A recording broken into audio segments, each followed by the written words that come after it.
సినీ రంగంలో మా అసోసియేషన్కు ఈ నెల 10వ తేదీన ఎన్నికలు జరగనున్నాయి. ఈ నేపథ్యంలో కొత్తగా నరేష్ ప్యానెల్ పేరుతో సినీ నటుడు నరేష్ పోటీ చేయనున్నారు.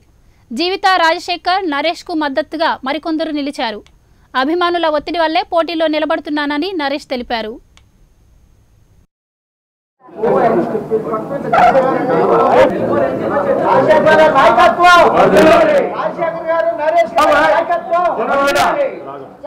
కృష్ణార్జులైన నరేష్ గారు రాజశేఖర్ రెడ్డి రాజశేఖర్ గారి నాయకత్వం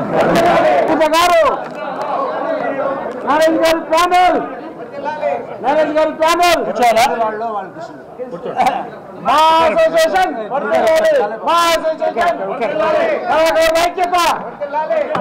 ఐక్యత.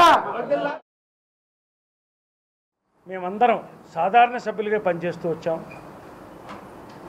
ఒక్క టర్ము నేను రమ్మంటే జాయింట్ సెక్రటరీగా వచ్చాను, వెల్ఫేర్ కమిటీ చైర్మన్గా చేశాను.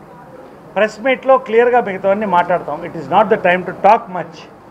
ఇప్పుడు విషయం మాత్రం చెప్తాం, ఒకటే విషయం. మిగతా అన్ని ప్రెస్ మీట్ త్వరలో పెడతాం, క్లియర్గా మాట్లాడతాం. మాలో సాధారణంగా ఎన్నికలు మేము కోరుకోము, ఎందుకంటే అందరూ ఒకటే కుటుంబం. గతంలో 1-2 సార్లు ఎన్నికలు జరిగాయి. ఎందుకంటే భారతదేశం అతిపెద్ద ప్రజాస్వామ్యం. నేను ఉపయోగించుకోవడానికి ఇక్కడ రాలేదు, పని చేయడానికి వచ్చాను.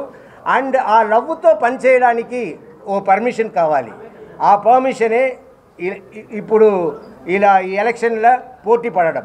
సో ఈ ఎలక్షన్లో నన్ను నరేష్ గారిని, నా వైఫ్, మా ప్యానల్ని మీరందరూ కలిసి గెలిపించాలని కోరుకుంటాం.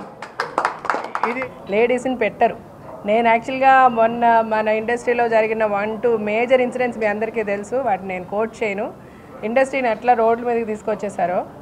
సో ఆ టైంలో నాకు చాలా కోపం వచ్చింది. ఎందుకు ఇట్లా జరుగుతుంది? ఎవరు మన మూవీ ఆర్టిస్ట్ అసోసియేషన్ నుంచి ఎందుకు ఒక రిప్రజెంటేషన్ రావటం లేదు? ఆర్టిస్టుల గురించి ఎవరు పడితే ఏదో మాట్లాడితే అందరూ చూస్తే ఎందుకు ఊరుకుంటున్నారు?